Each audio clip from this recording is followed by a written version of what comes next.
play call, but play calling in general? I feel like it goes well sometimes. Of course, for a receiver standpoint, you want more opportunities, but you can't control that. As far as for us, you always take control of what we can. But as far as there's some plays, where we all got to do a good job of just executing well. And there's sometimes where we're not put in the best position, but that's part of football. I'm not sure. I don't think Dak had a chance, or I'm not sure if he had the authority to check out of that. Like I said, as far as that was day one snap of two-man. Anyone knows versus two-man, you can't run deep sixes. So that was just an unfortunate situation. Okay, Shannon, is what Hurns saying in or out of bounds? It's way out of bounds, but Skip, he masked it. He's really talking about Dak, but he's masking it by throwing everybody under the bus. Scott Linehan, the offensive line. Here's the thing, Skip. He says, okay, we can't run deep sixes against that coverage, which is cover 5, 22-man. Skip, he makes it seem like Scott Linehan called that play after he saw them line up in 22-man. He made a call because guess what? Based on what he's seen on tape through the 4 games, when they come out in 3rd and long, they play cover 1 single high. Chris Richard, Seattle Seahawks, is a cover 1 team. Okay? You would never, ever play 22-man against a mobile quarterback, Skip. You know why? Because the defensive guys, you play in 2 deep shell, 2 deep safety, everybody's manned up across the board. They're paying attention to the guy that's in front of him. They don't pay attention to the quarterback. So once they turn their back, the quarterback breaks the line, he's running. So why would I play 22-man against a mobile quarterback? Because you know why? What we've shown on tape is basically a cover 1 single high safety. So now we're going to catch them off guard. Okay, the defense gets to meet too. They get to practice also. So Alan Hurns, do you realize you're not the only one that's meeting, that you're not the only one that's practicing, that they go in with a game plan? Well, they normally run this on this in this down and distance. If we give them a different coverage, maybe we can catch them off guard. Skip, in the Super Bowl, we played the Green Bay Packers. At the down and distance that we were, the Green Bay Packers were 30 out of 30 snaps. They played 100% man coverage. The second day we run it in practice, John stops and says, Mike, what happens if they don't play man coverage? John, we've never seen them play anything but man coverage. Third day, Mike, what if they don't play man coverage? He said, well, John, you're going to have to make a play. Skip, we get up there, we line up, and guess what happens? They don't play man coverage. Okay. The defense meet, they won. Sometimes they have the perfect defense call, but we have the perfect play called against that defense. We win. Hurns, bruh, you got 8 catches in 5 games. Where's your responsibility? It's everybody. Scott Linehan, okay, I get it. But Scott Linehan does not have the luxury, Skip, of looking at the defense and says, okay, hey, Dak, call this play. He's basing it on what he's seen through 4 games. You break everything down. The way we broke it down, Skip, is 4 games. That's why I said once you get to 4 games, you got enough on tape, and we can see what you're doing. You see the tendencies that guys have, the formation, the plays that they run. I don't get what Alan Hurns is talking about. He made it seem as if Scott Linehan looked out there, saw them in cover 22-man, and said, you know what, let's run a dig route. No, you're not running a dig route because the guy's playing inside leverage. He's not letting you inside. Dude, but for real, it's everybody else's fault. But, Skip, I'm telling you, they're talking about your guy, Cole Beasley. He said it a couple of weeks ago, and we kind of swept it under the rug. I think the thing is the reason why we keep sweeping this under the rug when they're talking about Dak is because who the players are. If that was Antonio Brown, if that was Julio Jones, if these were named players, receivers, we pay more close attention to it. But we look at these guys, oh, man, y'all trash anyway. So that, I keep telling you, Skip, baby, it breaks my heart that you know that you're suffering like this. But maybe Dak Prescott maxed out. Maybe the best he's ever. Are you saying that? Well, say it. Have the guts, have the courage, your convictions. Say he's a bust. Say he maxed. All I'm saying. Say he just caught a wave.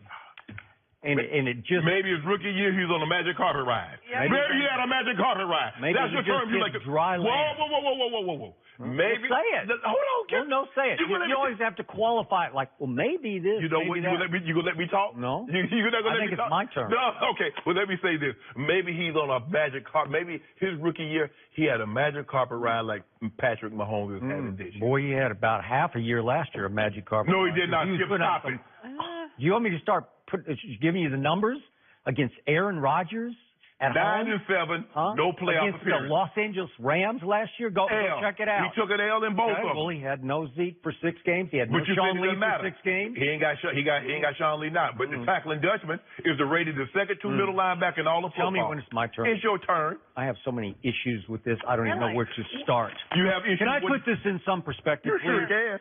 I want everybody to understand that Alan Hurns is the new Des Bryant. He is starting in place of Des Bryant. It's his position. It's the routes Des used to get called to run that Alan Hurns is running. Alan Hurns was undrafted out of the University of Miami. He ran 4.5 at the combine, and I looked up some of the pre-draft critique of him, and I read not physical enough. Struggles to separate from tight man coverage, lacks polish and precision in route running, and average burst coming out of breaks. This is the man who has replaced Des Bryant, okay? Let's keep that in perspective. He had one quote-unquote breakout season back in, 2015, in Jacksonville. He caught 64 balls.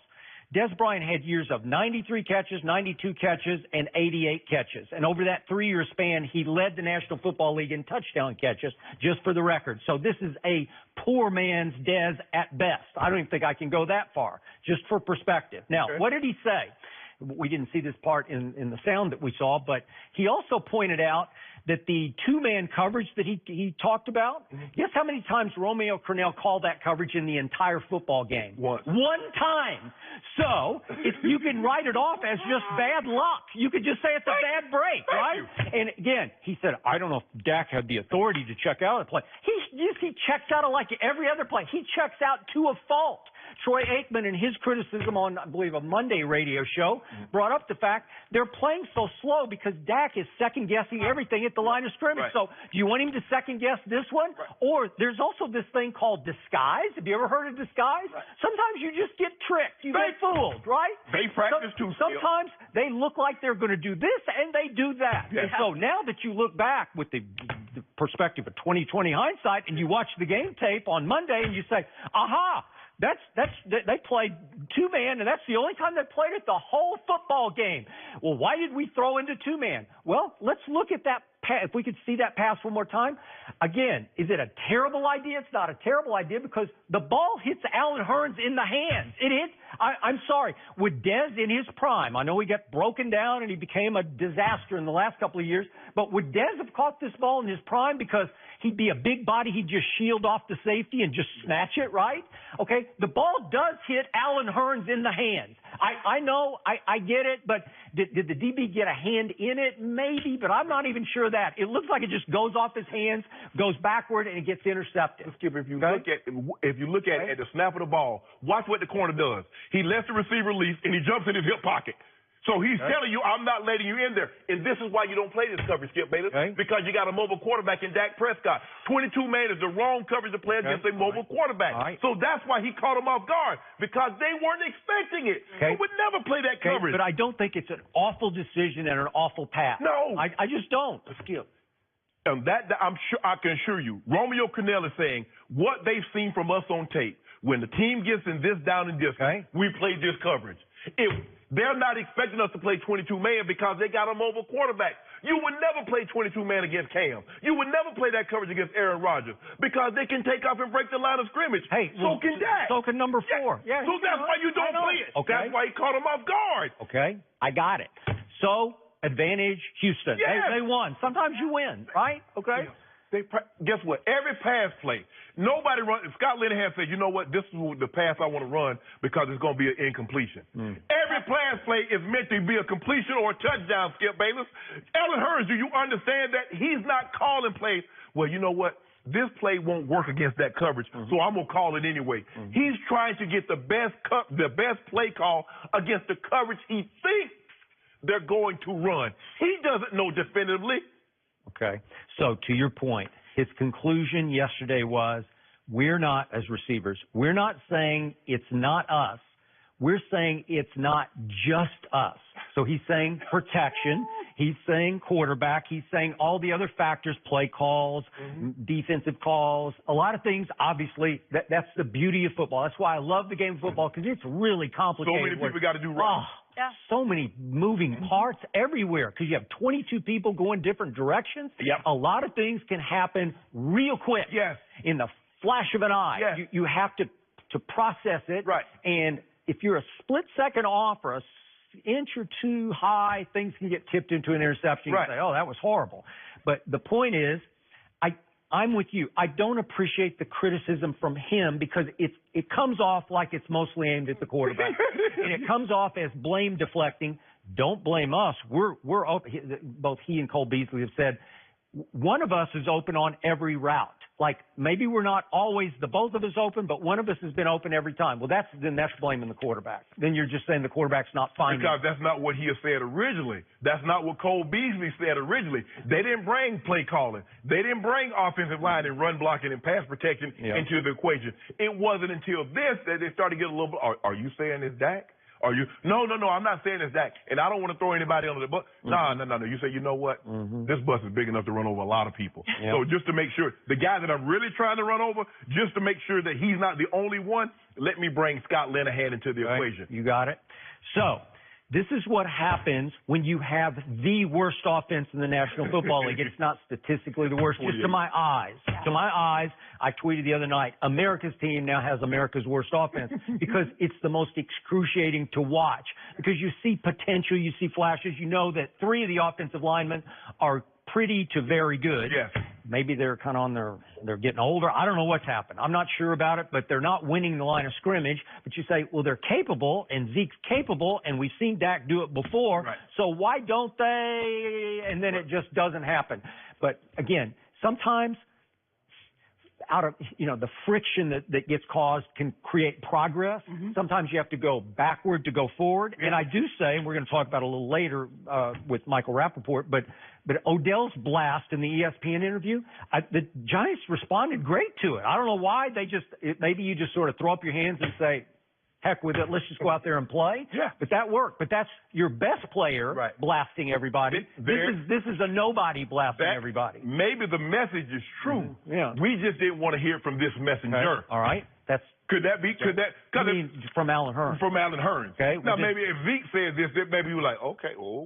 Now, that's their best player. You heard what he said. But Alan Hurns, really, 8 catches, 5 games? Because Odell, no matter what comes out of his mouth, it's going to create shockwaves. Because he's their best player. Yeah, the best player, and he's the most famous player in New York City, right? And so he's going to create tidal waves when he opens his mouth, and it seemed to be a good thing for the Giants. It sort of cleared the air. I don't know how you think, Skip. It's hard for me. I think there's a chance that Alan Hurns might not finish this entire season on this roster, but there's a 100% chance he will not be back next year. Yeah, I would agree. And I'm going to say it one last time. Bryce Butler is back on that roster. He was Dak's favorite target last year, and he has gotten no targets or no playing time yet this year. Why is that? I don't know. But, Skip, you're starting to hear more criticism. You're starting to hear analysts talk about the quarterback. But this is what happens when you're awful and your defense is playing top 5.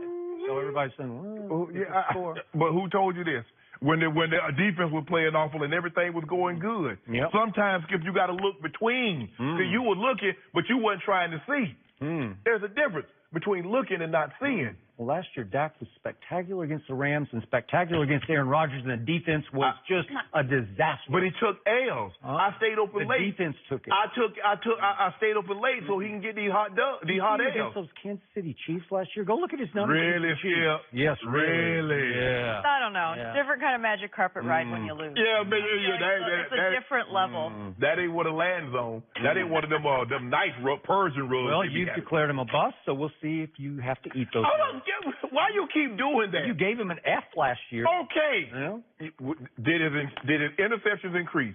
Did the win total decrease? What about completion percentage? I thought it was miraculous they went 9-7 last year. I don't. Wow. Not after going 13-3? 9-7, they almost made the playoffs. Almost. What is almost? Okay, another guy who is speaking his mind and possibly too much, Jimmy Butler.